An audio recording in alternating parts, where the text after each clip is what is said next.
on down to the tavern for trouble and for fun, and to talk about the old prophecy. And we all sing songs at the tavern of the fights that we have won, and we dream about our next victory. Come away, adventure calls today, and tomorrow we'll tell of our tale. Come away, we'll see that dragon slain, but before we go, let's drink one more ale.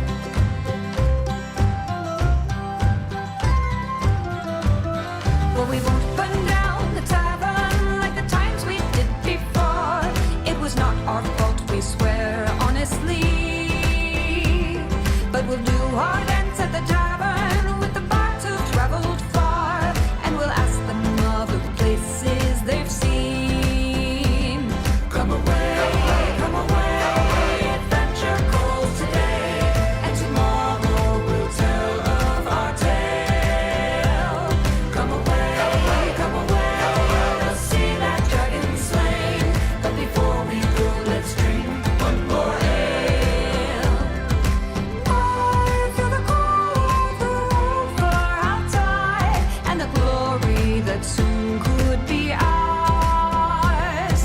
Let's form a team and we'll take to the wild, and we won't burn down the tavern. No, we won't burn down the tavern. No, we won't burn down the tavern. Come away, adventure calls today, and tomorrow we'll tell of our tale. Come away, we'll see that dragon slain, but before we go, let's drink. But before we go, let's drink. But before we go, let's drink one more ale.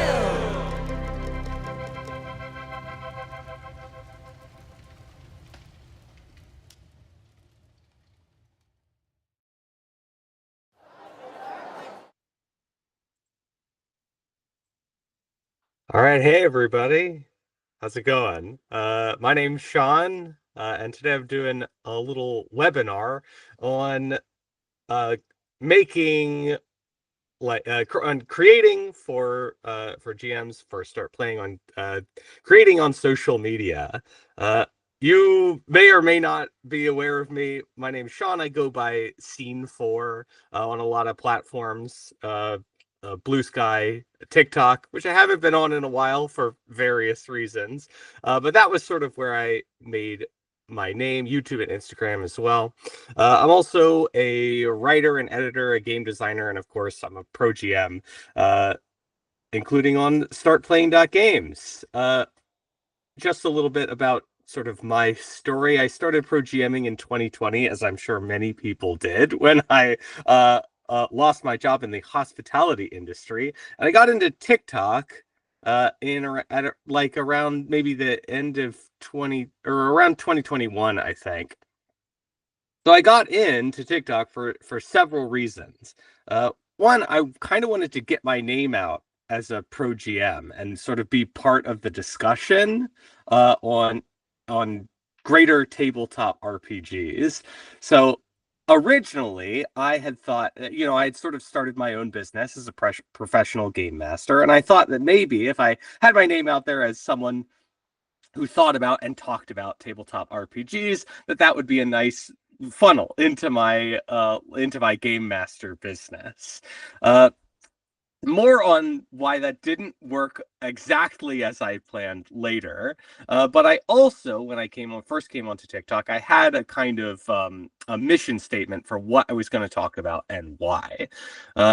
In addition to just letting people know who I was, I wanted to solve what I perceived to be as the greatest barrier to entry in the hobby, which was the GM shortage, right? That we needed more GMs. There's a bottleneck in RPGs, right? It's really hard to get started from nothing. You need someone to sort of let you in, guide you into the hobby. And usually that's the GM's, the person running your game, who brings you into the table. You're like, I don't know how to play this game. And they're like, don't worry about it.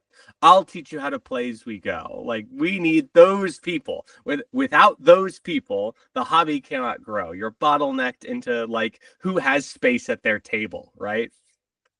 So my mission statement was threefold. I wanted to get non-RPG players to play RPGs. I wanted to get RPG players to try GMing RPGs, and I wanted to get GMs to try new RPGs, and basically beat the bottleneck, expand the neck of the bottle so that we had more GMs, more players, more tables playing more games. Get that, like, turn that narrow stream into a big wide river delta. Because this hobby needs ambassadors, which I'm guessing if you're here, you're interested in creating on social media in the RPG space, which means that's where you come in. Ambassadors are the opposite of gatekeepers. They're door people. They're the on-ramp. They're the first thing that people see when they're trying to get into the hobby. So being a creator and ambassador is and like a personality on the internet is like a kind of a unique intersection, right? It's almost the perfect formula for being someone's first introduction into this hobby space. So if you think about how people get into this hobby, that makes a lot of sense. There's always someone who kind of jumps you in, who introduces you to the world and guides you along. And the best way to grow the hobby is to make more guides. I mean, think about how you got into this hobby. I know there's like a small minority of people who like maybe saw the books on the internet or saw them on the shelves and independently decided they were going to read some rule books cover to cover, get a bunch of their friends together, and I mean I've seen it happen, but but more likely you watched an actual play, or you heard a podcast, or you saw someone on the internet who seemed really cool, or you had a friend who was already a GM who brought you into the fold, right? Usually it's hard to enter this hobby on your own. So being a creator is like, you're entering the ambassadorship. You're becoming one of those people who's going to grow the hobby. And that's kind of a big responsibility, but we'll talk more about that. I'll tell you more about that a little later. Here's the first aside. You'll probably you'll hear me like diligently avoid the word content, which is the word that I hate. This is a little chip on my shoulder, maybe. I hate content. I never think of myself as a content creator, and I would encourage you to do the same. I just hate the word content. To me, feels like undifferentiated filler. Like, I'm never offended when someone else calls me a content creator. I know how language works. Like, it's a term for what I do, for sure. But content to me feels like it's like this kind of undifferentiated filler. It's like the content of a whole. For example, where was I? Oh, yes, right. Right. So you must have a greater purpose than this, right? I talked about my mission statement earlier. You should also have a mission statement if you want to get into creation. You should know what you're trying to achieve. And I beg of you, it must be a greater purpose than to merely fill space. You must have a mission. You must have a purpose, a reason why you're doing this.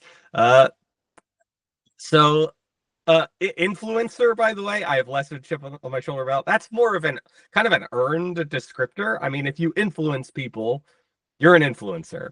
But similarly to content creation, I don't believe it should be your focus. Your aspiration should probably not be influence. I would say focus on your message. Focus on what you actually want to say and what you want people to hear. And if it resonates with people, influence will follow naturally. I'd say don't chase influence. Because if you chase influence, you'll wind up saying stuff that you don't believe because you think it's what people want to hear. And that's not a recipe for success, actually.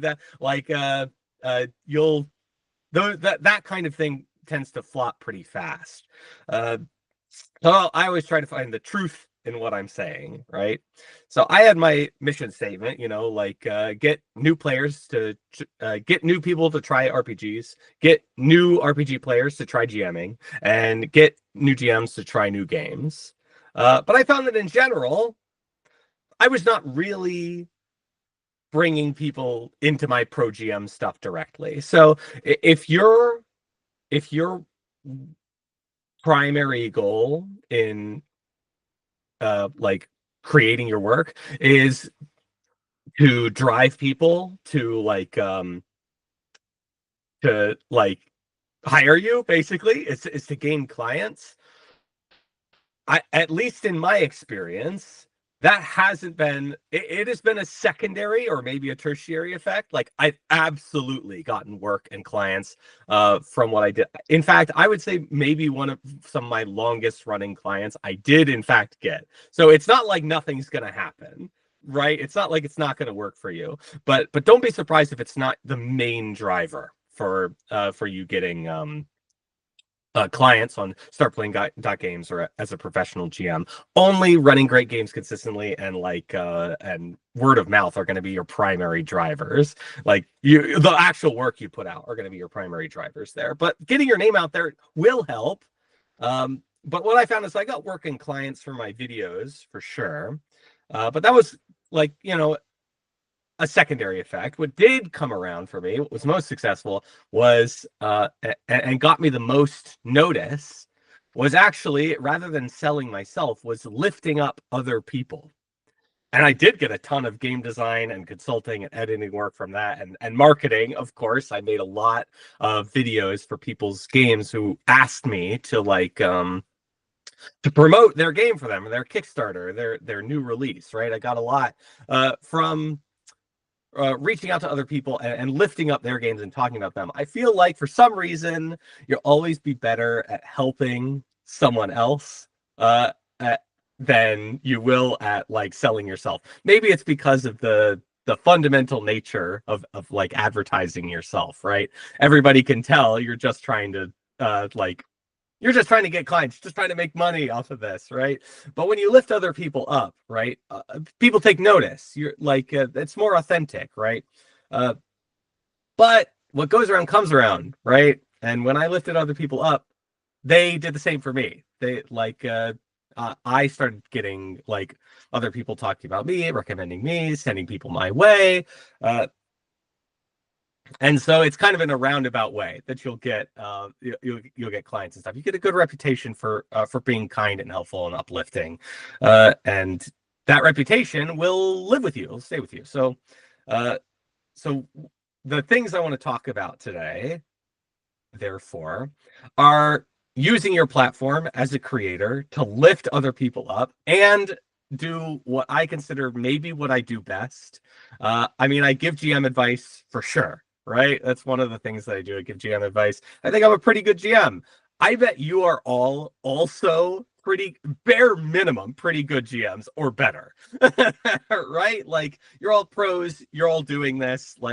I'm guessing you're good at what you do. You don't need GM advice. And if you wanted to start giving GM advice, you don't need my advice on how to do it. I bet that's great. What I'm going to talk about here is pitching games, is talking about RPGs, talking about the games you want to run, which will help you not only as a creator, talking about the games you're enthusiastic about, but it'll help you as a professional GM, because the first thing you got to do when you make a listing on SPG or when you're putting together a professional GM game is you got to work on the pitch, right? You want to sell this game to people. You want people to read about it or hear you talk about it and say, oh, whoa, I do want to try that, right? I'm on board. You want to get them on board. So that's what I'm going to talk about. And my first caveat is, hey, It takes time. It's gonna take time. This is not gonna be an immediate thing. I think I languished in obscurity for, I don't know, like maybe 9 months, a year, something like that. And that was posting every day on TikTok. Um, but it's going to take time to find your voice, right? To find your audience and to build up a portfolio of work that showcases who you are. Because when you start, you're probably going to be copying someone. Like, full disclosure, I watched TikTok. I was on TikTok, and there were a few creators that was like, okay, I'm going to copy this guy and this person and this gal and Matt Colville, and that's what I'm going to do. And so my early work is like, you can see I'm a pastiche of influences, and then over time I find my own voice. So that's an important part of the journey. Is you're going to start as a copycat, and that's fine. Like, it's okay. Eventually, you're going to figure out which part of what you're doing is your voice, your influence on the work, and this is so my other caveat then is this is a crazy time for creators. Your social media platforms are in flux. They're collapsing or getting banned or engaging in fascist collaboration. It's a real freak show out there in terms of where you even want to be right now on your platforms. It's hard to find a home right now, which is why I haven't been on TikTok in a while. I don't have the answers. I'm still trying to figure out where I'm gonna go next. But I will say this, wherever I go, it's probably not going to be only one place.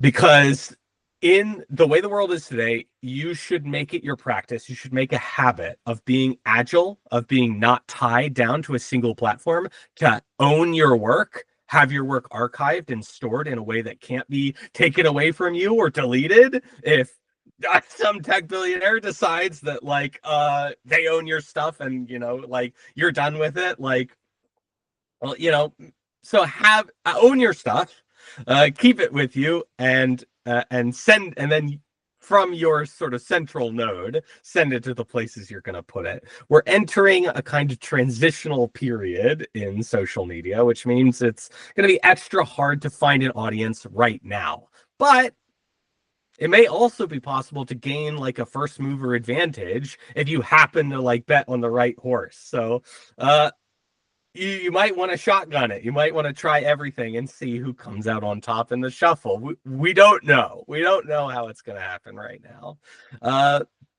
So I'm just saying this to hammer home that if you're just starting out, you're going to need to be patient, maybe even more so than you might have been in 2 or 3 years ago.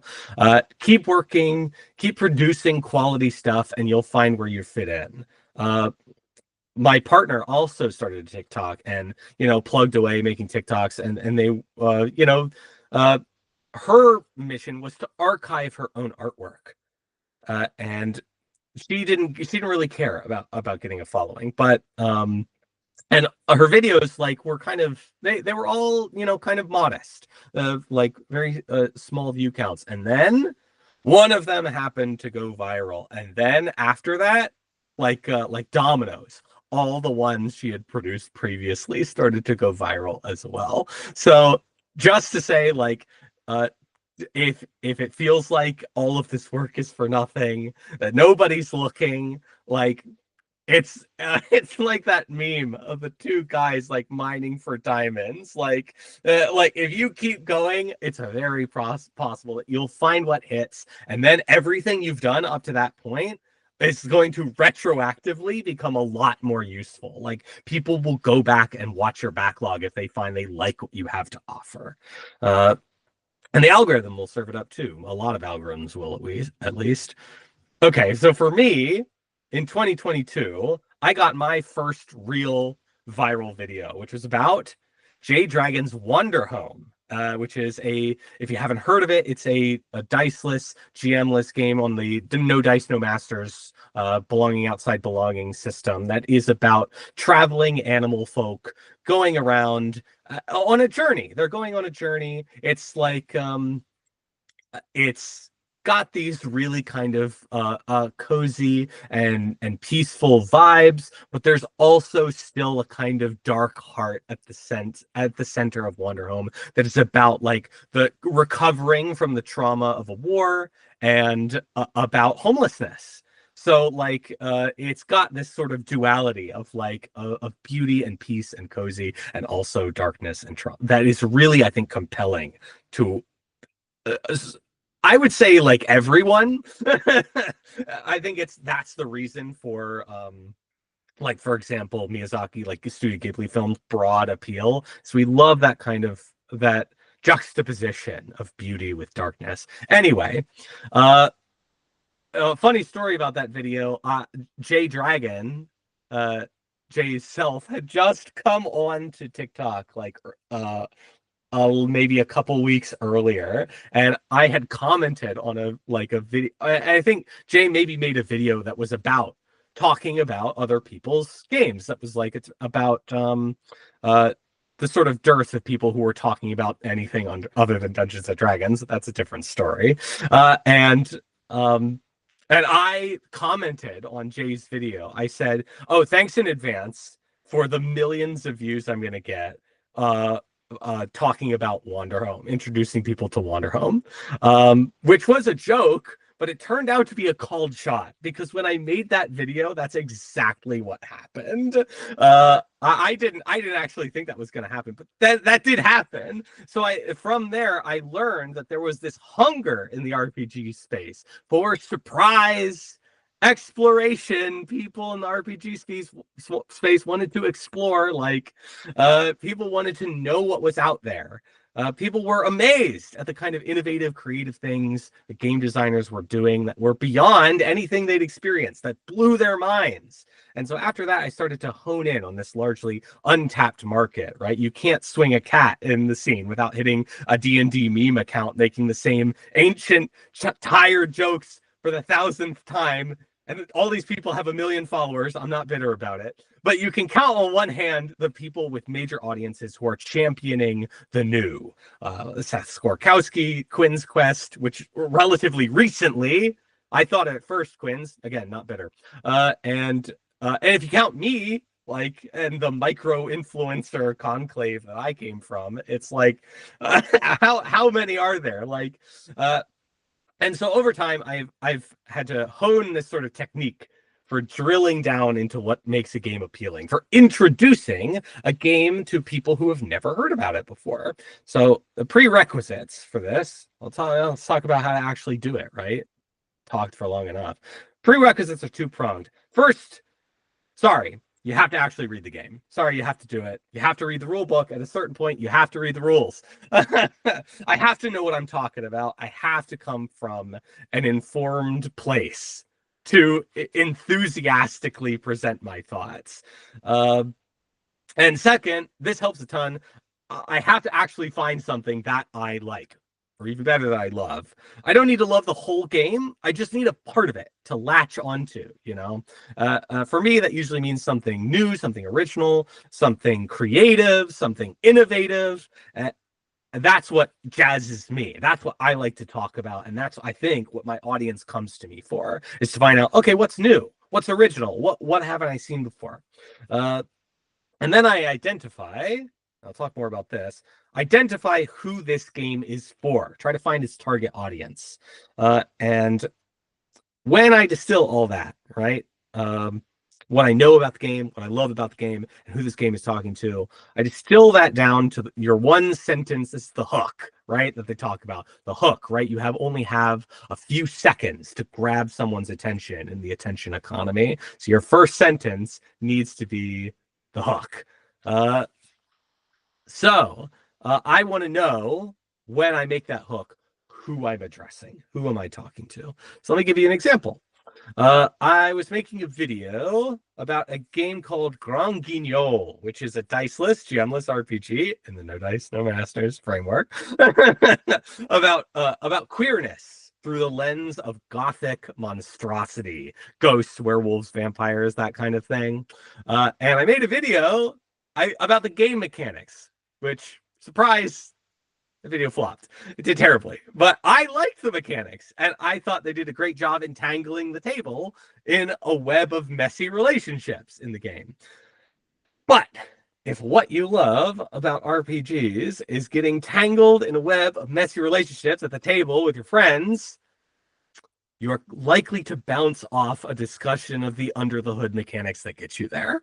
So I took the wrong road in. So I took another shot. I took another stab at that. And I reframed the video as, hey, if you play RPGs to pretend to kiss your friends, check out this game, which of course did demonstrably better, right? Like an order of magnitude, I think. When I was finally talking to the people that this game was for, like, this is a game where you're monsters and you have messy relationships with your friends. Like, are you a coward? We'll try this. That performed a lot better. So I was still getting at the part of the game I was genuinely enthusiastic about, but I was talking more to the game's audience than an audience of, for example, game designers who are interested in the tech the game was using. It also had the advantage of being specific, which is another reason you have to read the text and you have to find exactly what you love about it. As a rule, specific beats general. You can make the greatest games of all time sound boring by describing them generally.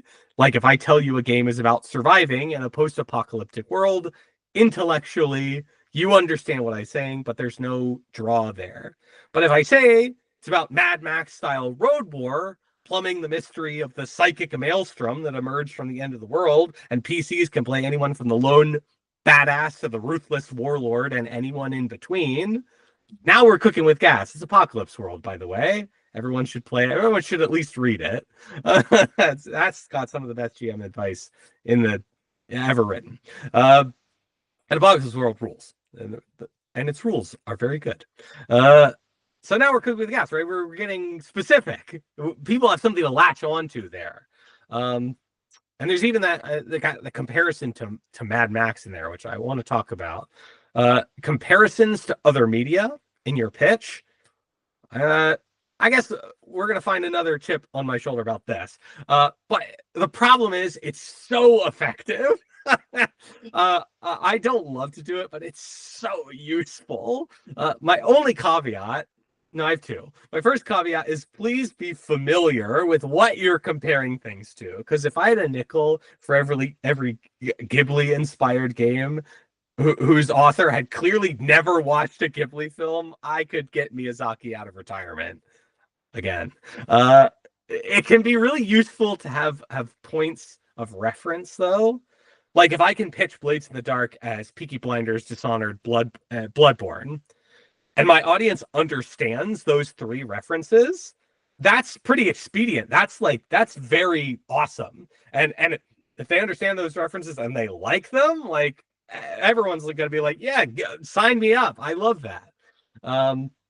But it's important not to. So the second caveat, right, is don't rely on this, because that really expedient, really useful, like three-part, like triangulation misses everybody who's not familiar with those things, or is maybe only familiar with one or one and a half, right? So, and those people might be well within the game's target audience, but like, you know, if like a game is perfect for you know, sort of emulating the obscure anime that you love, like maybe honestly, never. You should definitely talk about it, because you're going to get that.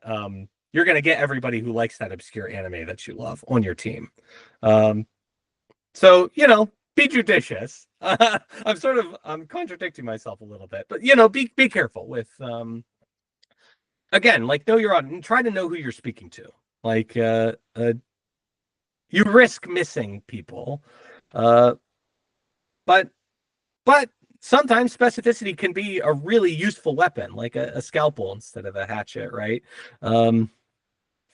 So useful tool, I suppose. On to knowing what to talk about, right? When you talk about games, when it comes to pulling out what you want to speak about, you got to follow your heart, like, not to be a cliche, but you got to follow your heart on that. Your passion, your enthusiasm, is going to be like, your genuineness. That's going to be what shines, and falseness and inauthenticity are death in the social media landscape of today, right? So you have to be passionate, you have to be enthusiastic, you have to be genuine, you have to talk about what you really love, like what's in your heart. That is what you need to talk about. We were talking about specificity, right? One thing, I come from a theatrical background, and one thing I learned in my theatrical career, when you're playing a character, and you need to like portray some very, like, you need to portray like a grief or an anger or a passion, and you're reaching into something, uh to something within yourself to portray that to the audience. If you just try to portray grief, it's going to read really false. It's going to ring hollow. If you're just like, generally, I'm trying to portray grief. You need so a lot of times you need to reach into something and maybe find something in yourself, like the way you experience grief, what grief feels like for you, like like, is it a pit in your stomach? Is it like a pain in your heart? Is it a throbbing in your skull? And maybe a real experience of grief that you're aware of, that you experienced, and reach into that and portray that. That will work.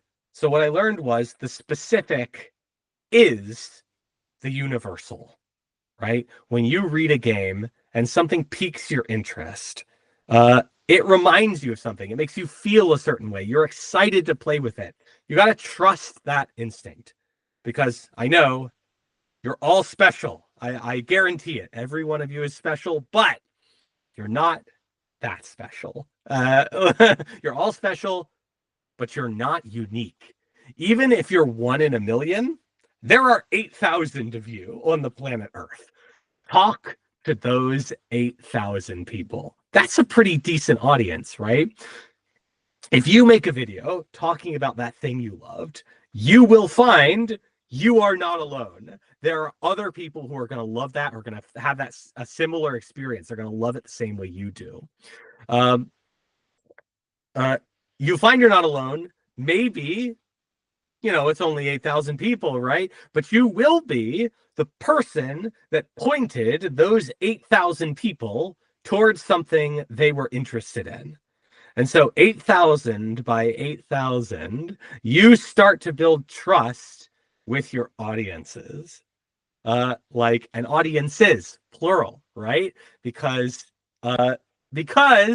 you'll find the people who have overlapping tastes with you. The way you are unique is in the way those tastes combine, right?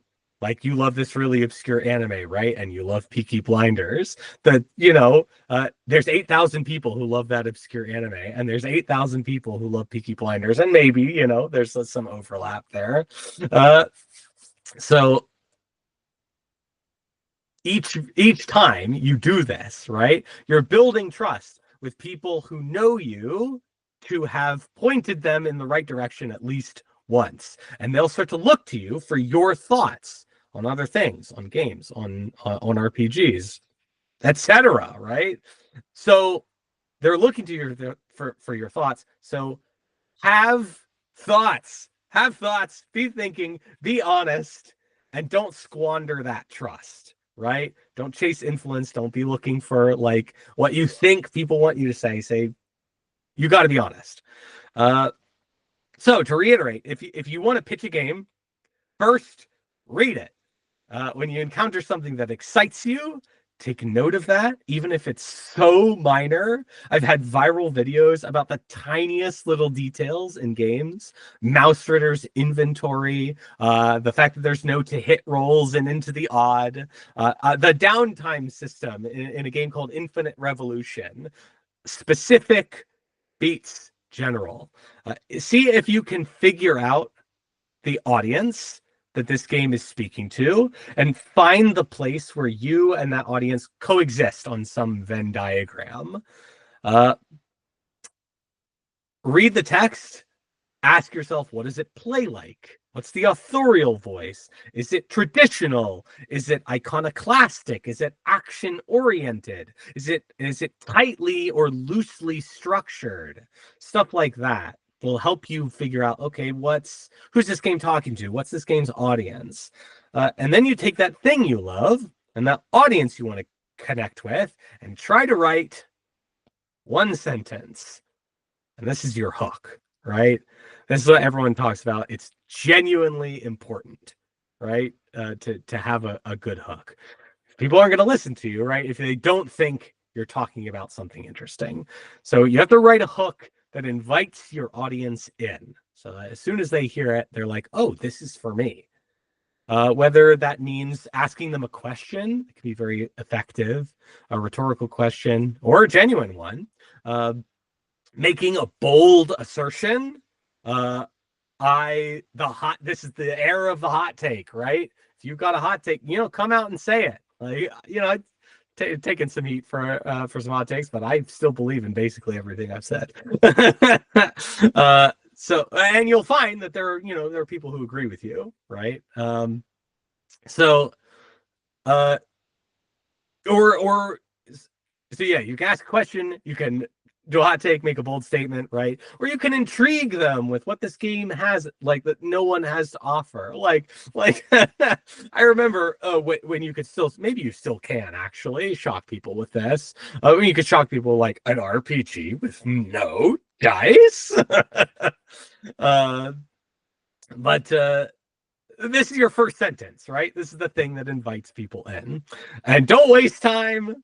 This is a purely mechanical tidbit. Don't waste time. No, hey, folks. No, what's up, guys?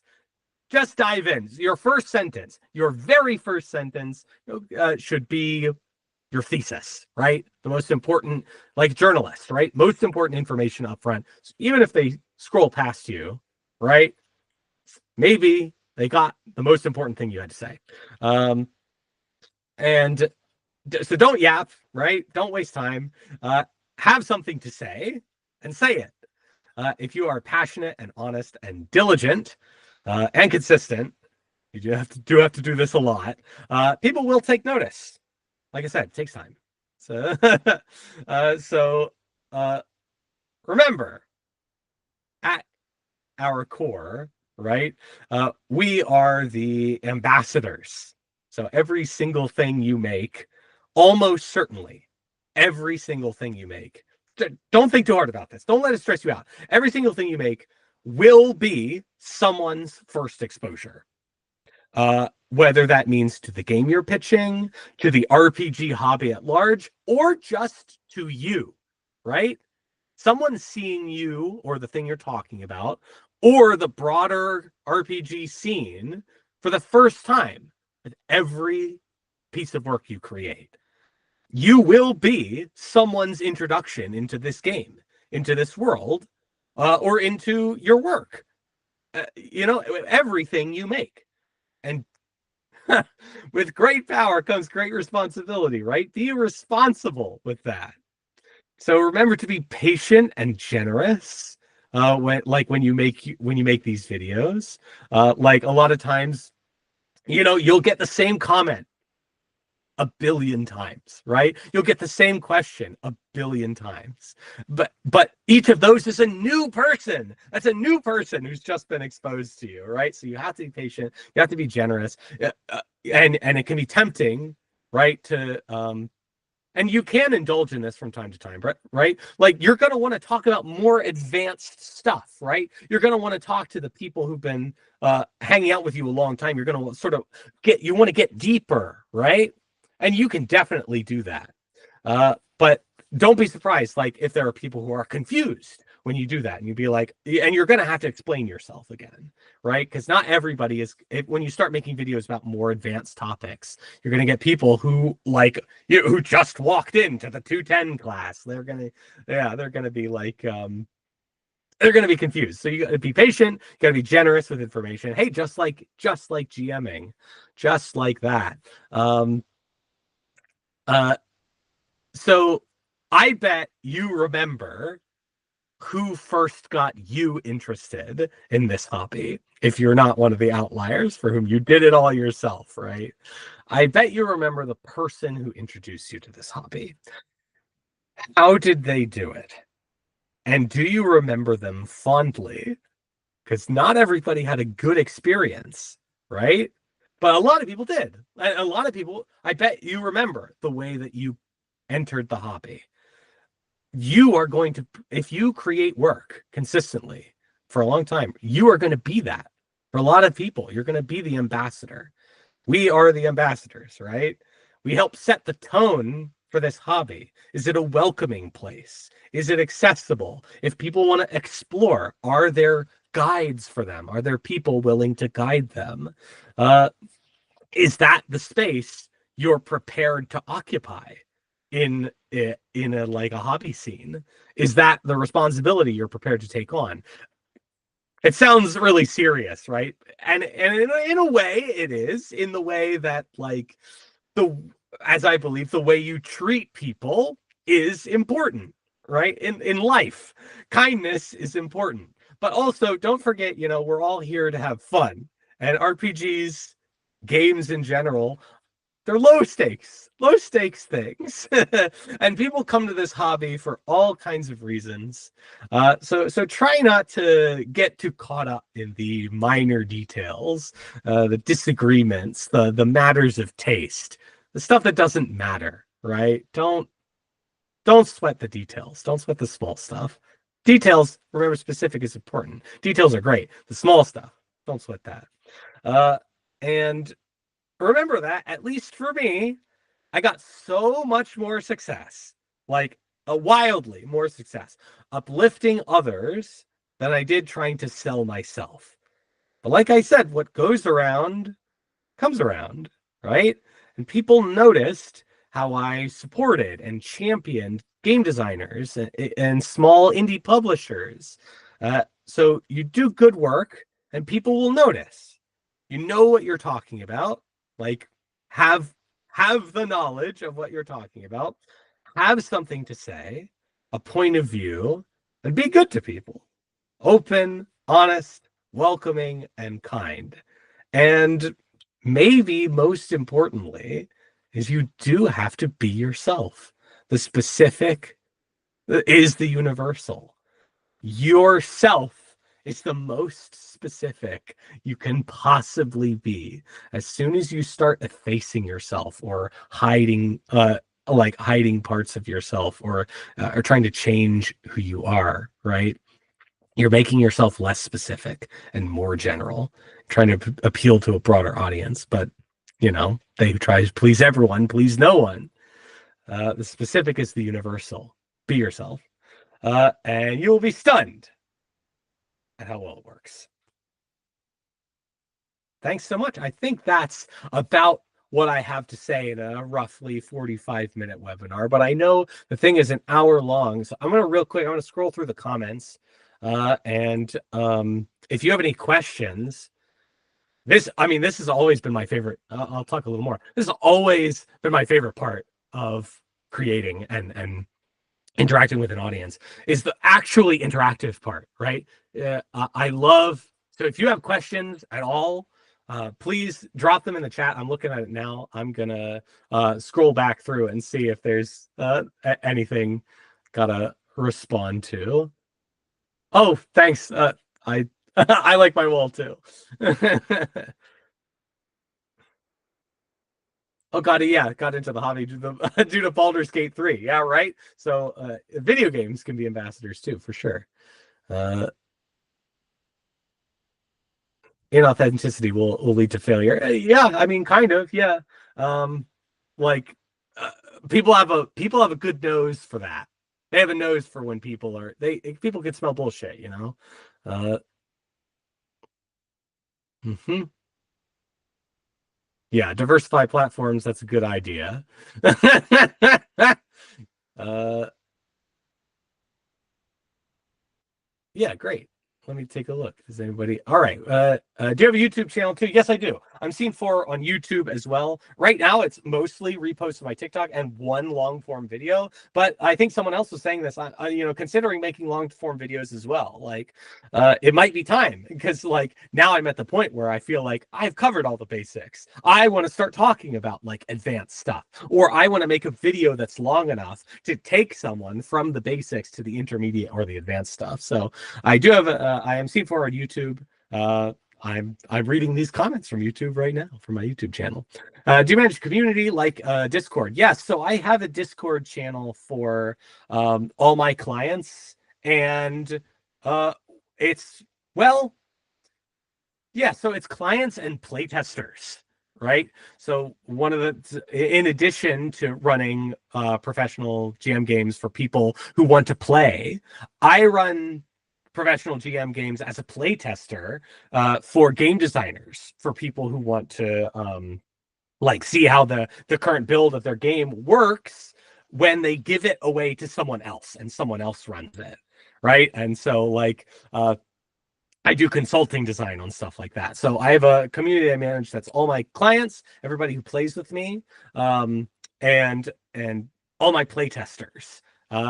Which is great, right? If I need to play test a game, I'll be like, "Hey, playtest coming up this Saturday. Who's free?" And the flood of responses. But yes, I do manage a small community. But yes, it's like it's very purposeful. It's people that like. It's not just like it's not really for just hanging out. It's like for the purpose of like getting the people together for their games. You have an infectious personality. I love the cheerfulness. Definitely uplifting. That's so sweet. And you know that's just how I am, right? This isn't an act. This is who I am. Be authentic. And I'm really modest and humble. No ego at all. Any books you recommend that you feel helped with your craft of pitching systems? Ooh, so I would say that comes from, rather than any specific book, the sheer volume of RPG books I've read. Like, I wish I could show you my, you know what, actually, I will give a real answer. So yeah, this is a real answer. Like my ability to do that definitely came from reading a lot of RPG books and the way they sold themselves. But Merkborg, just right from the front cover, like this does everything. This is like the book equivalent of like what I wanted my videos to be. Like, boom, brightly colored, vibrant. It's like right away, this book is telling you what it's about. Here's this nasty demon skeleton man with blood-soaked sword and shield. Like, thin, slim volume, rules light. Like, this is punchy. This is vibrant. This is bold. Like, this book pitches itself like, and some people, like, that's their criticism, right? This game is all vibes. Lots of games are all vibes. Like, this game is all vibes, it's all style, no substance, and yet people play it. How is that possible? Merkborg, so he as a game, like, not my favorite. Like, I think it's good, I think it's cool, but like as an art object and as an inspiration, keep a copy of Merkborg on your shelf and remind yourself to, you know, be a spiked flail to the face. Like, be bold, be vibrant, be obvious, be generous with information. I took tons of notes and followed you on YouTube. Thanks. So sweet. Yeah, that's me. I want to do long form videos and take my short form from my scripts for my long form, because there's a lot that gets cut. Yeah, same, right? When I wrote scripts for short form videos, I was like taking 3 minutes down to 1 minute. And now I got a pretty good sense for how to write a 1 minute video. But yes, I have a lot of short form videos that string together that I'm like, well, if I could compress this, if I could make one video about how to do funny voices in RPGs and take you through all the techniques, like in one video, that'd be awesome. If I could do one video about the 8 player types and the 8 GM types, if I could talk about which I did do. I already did that, so I can't do that one again.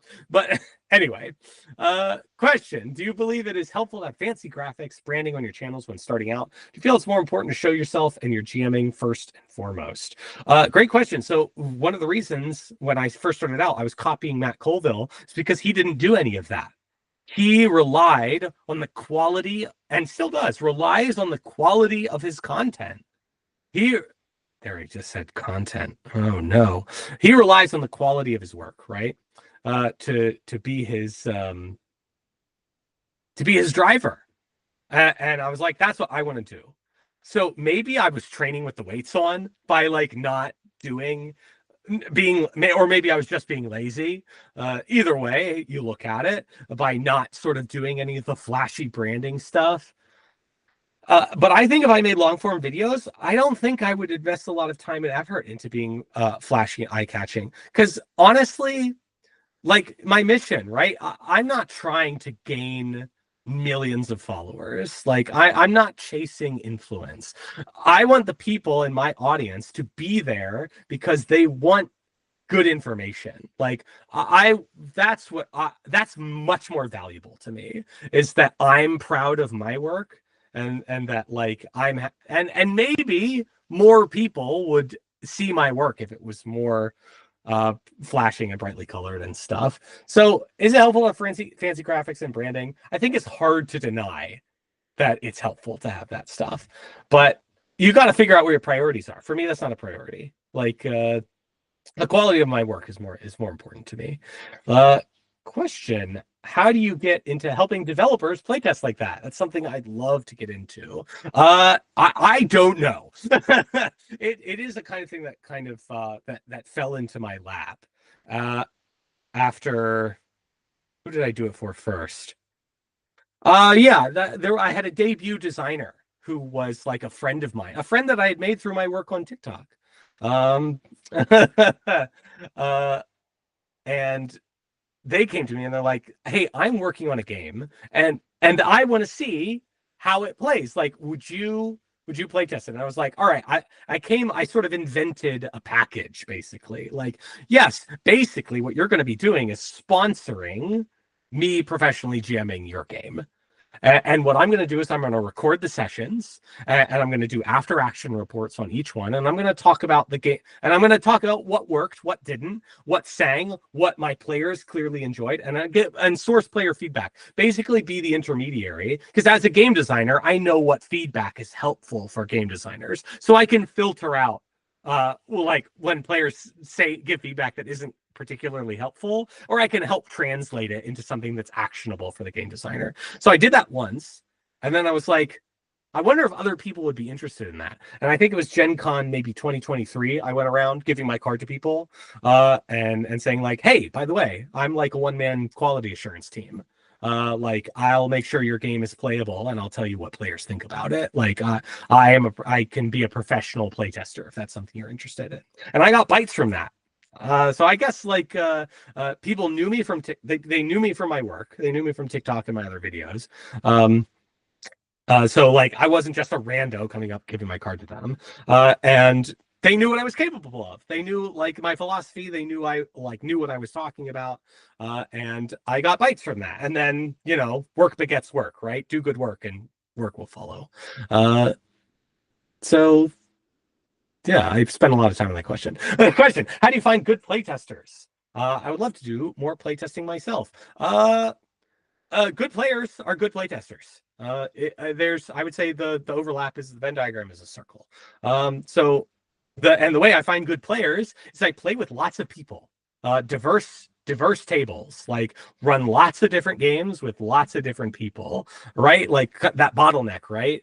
The bottleneck is, you know, once a table fills, that table is a discrete unit that isn't bringing any more people into the hobby. I don't do that, right? I run lots of tables, I run shorter campaigns, and I run it with lots of different people. So I have a big stable of players and when I play with someone and I like playing with them, I don't forget that, right? They're on my list now. So that's how I source playtesters. I bet with what you've learned from game design, you can apply to your YouTube thumbnails too. Yeah, I bet. I bet. Any good places to find new and or indie game systems? So itch.io, of course, is the place. Whenever there's like a charity bundle on itch, I basically buy it sight unseen, and I'll page through the games that I got, and yeah, and I'll look and I'll see if anything interests me. But unfortunately, Rascal, the tabletop news site, they do a pretty good job of highlighting like lots of indie creators, but it's tough, right? It's tough out here for an indie. So I sort of like, I hesitate to say the community, but I hang out in the indie RPG scene, and I talk and I communicate with indie RPG people, and I get like, I'm friends with them, like so my friends like will put out games. I'll be like, oh look, there's one. So I try to keep my finger on the pulse, right? Like I interact with people, and people reach out to me directly because of my reputation. When someone has a new game coming out, they'll send me an email and be like, "Here's my game. Like read it if you want. Like, I'd love a review." Like stuff like that. My to read log is a mile high for this reason. How long search posts does it take you to put out a 1-minute video? Used to take longer, but I could do it in 20 to 30 minutes now. I could toss off a minute long TikTok, 20 to 30 minutes. And I used to, and I still do, it depends on the topic. I used to script every word I wrote, every word I said.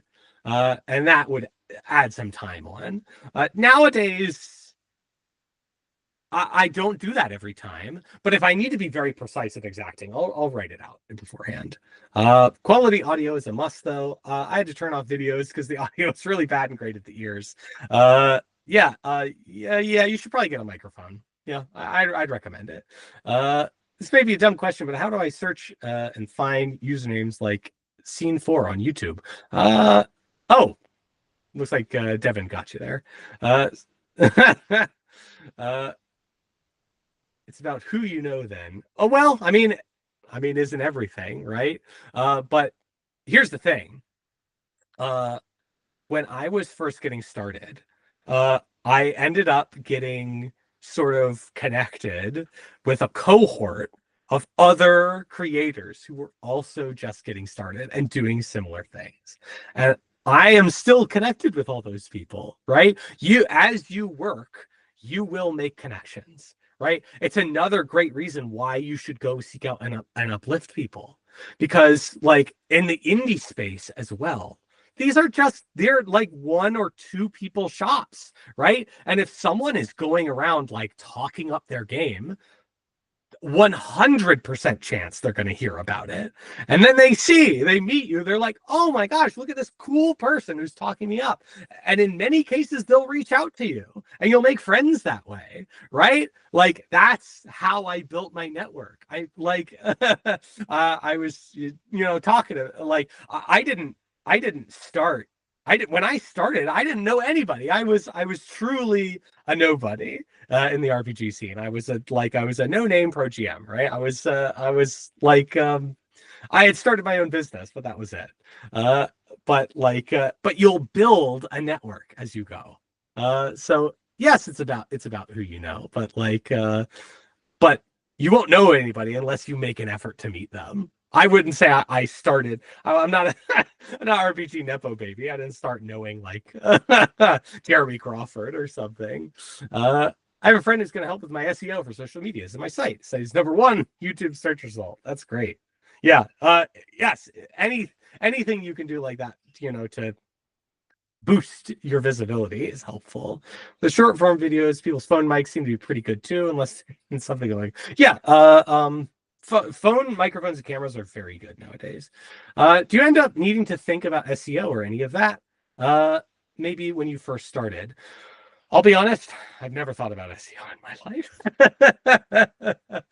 life. Maybe it would be helpful. Maybe it would be a good thing for me to do. I have a website. It's sean4.com. But like, maybe I should think about SEO, but I don't. I bet if you were thinking about SEO from when you first started, you will have a head start.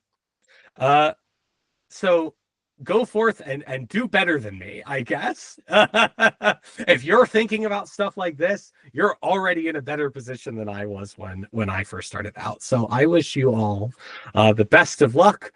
We're just about out of time. Thanks for asking such lovely and thoughtful questions, and for stopping by and hanging out with me today. This is awesome. I'm really glad I got to do this. Best of luck. Be yourselves. You're going to do great. Bye.